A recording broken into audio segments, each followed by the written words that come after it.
대표님, 대표님, 응? 문의 왔어요, 문의. 어떤 거? 영업용 번호판이요. 몇 톤인데? 몇 톤은 아니고요. 요즘에 영업용 번호판 문의가 엄청 많잖아요. 많지? 네. 이게 모르시는 분들이 다 태반이에요. 응. 그럼 뭐 종류라든지 가격 이런 것도 대부분 모르세요. 응. 그런 거 한번 설명해 주시는 시간 갖는 거 어때요? 그래, 그러면 내가 종류부터 해서 이제 설명을 드려볼게. 네. 종류 같은 경우에는 우리가 뭐 잘 아시는 분들은 아시겠지만 용달, 개별, 일반 이렇게 세 가지로 나누어 볼 수가 있는데, 그리고 거기에 추가해서 그 세 가지를 빌려 쓸 수 있는 임대 번호판이 있어. 용달 같은 경우에는 0.5톤에서 1.4톤까지 장착이 가능하고, 개별 같은 경우에는 1.5톤부터 16톤 이하까지 장착이 가능해. 그리고 그 16톤 이상의 차량들은 일반 화물 번호판을 사용할 수 있지. 그리고 그 세 가지를 다 모두 빌려서 사용할 수 있는 거를 임대 번호판이라고 하고, 그렇게 나눠 볼 수 있어. 그러면은 뭐 정해진 가격이 있어요? 정해진 가격은 딱히 없어. 왜냐면 얘들이 이제 그 시세에 맞게 따라 움직이기 때문에 딱 정해서 이건 얼마입니다, 이건 얼마입니다 할 수가 없어. 그러면 종류마다도 가격이 조금씩 다르겠네요. 다르지. 다를 수밖에 없는데 사용하는 분들이 어느 정도에 있는 따라서 좀 차이가 나는데, 용달 같은 경우에는 오늘이 9월 7일인가? 네, 맞아요. 오늘 기준에서 가격이 2,700에서 2,750 정도 매매가 되고 있고, 용다리. 개별과 화물 같은 경우에는 지금 동일하게 용달 가격하고 동일하게 2,700에서 2,750 이렇게 나가고 있어.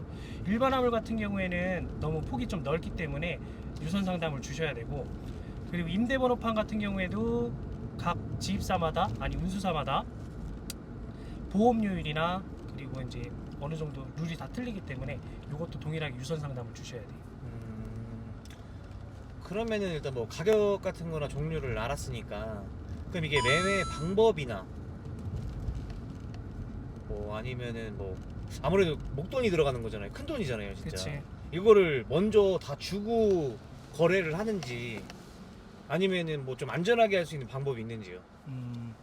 일단 제일 중요한 건 믿을 만한 회사를 찾아가는 게 제일 중요하긴 해. 왜냐면 돈이 2,700이라는 돈이 적은 돈은 아니기 때문에. 그래서 이제 그런 회사를 찾아서 뭐 부대병이란가 이런 거를 다 전체적으로 들어보고 맞다 싶으면 이제 방문을 하겠지. 그리고 꼭 방문하기 전에 내가 이런 몇 년식의 차량이 번호판이 필요합니다 라고 있다고 하면 방문을 하는 게 제일 좋아. 막상 가서 없는 경우들도 있으니까. 그렇게 가서 막 방문을 해서 이 서류 저 서류 다 검토를 해본 다음에 일단 계약금은 10%만 지불을 해. 아, 한 번에 이제 다 완납을 하는 게 아니라. 그치. 왜냐면은 다 완납을 했는데 그 번호판이 없어서 못 달게 되는 경우도 생기니까. 그러면은 계약금 같은 경우는 10%라 했잖아요. 그렇지. 뭐 계약금을 걸면은 뭐 영수증이나 뭐 이런 거를 주나요? 일단은 번호판의 영수증 같은 경우에는 뭐 판매자와 구매자의 계약서는 쓰겠지만 그거로 대처를 하고, 그리고 양도인하고 양수인의 서류가 모아지면 다음날, 아마 계약한 다음날 바로 그 양수인의 시구청에다가 접수를 해. 인허가 접수를. 그럼 접수를 하게 되면 접수증이 바로 나오기 때문에 그때 나왔을 때 완납 처리를 해주시면 돼. 아, 계약금을 10%를 걸고 이제 양수인의 관할 시구청에다가 접수를 하면은, 인허가 접수를 하면은 접수증이 나온다는 거죠? 그렇지. 접수증이 나오면 네. 그때 나머지 잔금을 이제 드리면 되지. 아, 그런 거 이제 공문서니까 거기 나오는 걸로 통해서 이제 잔금을 처리하면 돼요. 그렇지. 그렇게 하고 접수증이 나오면 네. 한 5일 정도 이제 인허가 떨어지는 기간이 생겨. 네. 근데 이것도 그 관할 지자체마다 다 틀린데, 네. 그 주사분들이 빨리 내주시는 경우도 있고 조금 오래 걸리시는 분들도 있는데, 한번 평균 한 5일 정도면 끝나.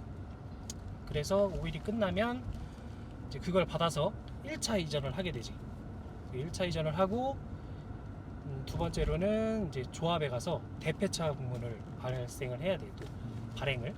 왜냐면 그 전차와 내가 준비한 차량을 대폐차하는 작업을 해야 2차 이전을 할 수가 있거든.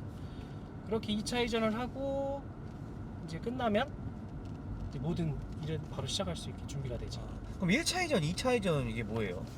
일단은 번호판 같은 경우에는 이제 간혹 이제 고객님들께서 이제 헷갈려 하시는 부분이 있는데, 번호판만 뚝 떨어져서 거래를 할 수가 없어. 아, 번호판만 그냥 넘버만 살 수가 없다는 그치, 얘기죠? 넘버만 뚝 네. 떼놓고 넘버만 나한테 이전해 주세요 이게 할 수가 없고, 차량 번호판이랑 한 번에 내 앞으로 이전을 해야 돼. 아, 처음에? 그치, 그게 1차 이전이야. 네. 자, 그러면 실질적으로 난 번호판만 산 거기 때문에 차는 다시 원주인에게 돌려줘야 되잖아. 네. 그래서 대폐차 작업을 해. 내가 준비한 차량이 번호판을 달고 그 차량 원주인에게 갈 수 있게끔. 아, 그러면 차량 번호판이랑 같이 받아서 이제 그 절차가 이루어지는 거네요? 그치. 아, 그렇게 되면은 한 5일 정도면 다 된다는 거예요? 그치. 근데 통상적으로 인허가가 떨어지는 게 5일이고 그 뒤에 준비하는 시간이 하루 이틀 정도 더 잡아야 돼. 왜냐면 대폐차 공문도 받아야 되고 이전도 해야 되고 하다 보니 한 내가 봤을 때는 10일 안, 넉넉 잡고 10일 안. 근데 대부분 통상적으로 7일이면 끝나. 아, 7일 정도면? 영업일 기준이죠? 그치, 영업일 기준. 아, 그리고 그것도 들은 적 있는데 번호판마다 막 문제가 있는 번호판이 있다고 그런 것들도 있던데. 그치, 이게 좀 중요한 부분이긴 한데 번호판에 문제가 있는 부분 대부분은 이제 유가 네. 부정수급 때문에 그런 게 이제 한 번 걸리고 두 번 걸리고 세 번 걸리면 번호판이 없어져. 아, 그래서 그거는 이제 제대로 살펴봐야지. 근데 이거는 등록할 때 시청이나 구청에서 연락이 와. 이거 부정수급이 있는데 이거 알고 계시죠? 이렇게. 아, 그러면- 구매하는 사람이 구매하는 그치. 사람한테. 그치. 아, 그러니까 그거는 뭐 크게 확인만 해서, 근데 네.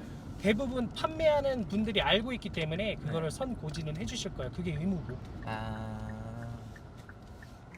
이거 또 궁금한 거 있어? 아니요, 다 해결된 것 같아요. 그러면 일단 이게 이제 주의할 점들이 있어. 자, 이게 뭐 아까 말했던 계약금이라든지 이제 금액적인 부분도 좀 조심해야 될 부분들이 있는데, 제일 이제 상담 전화를 한 군데만 해보지는 않잖아. 그렇죠. 한 군데, 두 군데, 세 군데 해보면서 일단은 부대 비용 자체도 정확하게 확인해야 돼.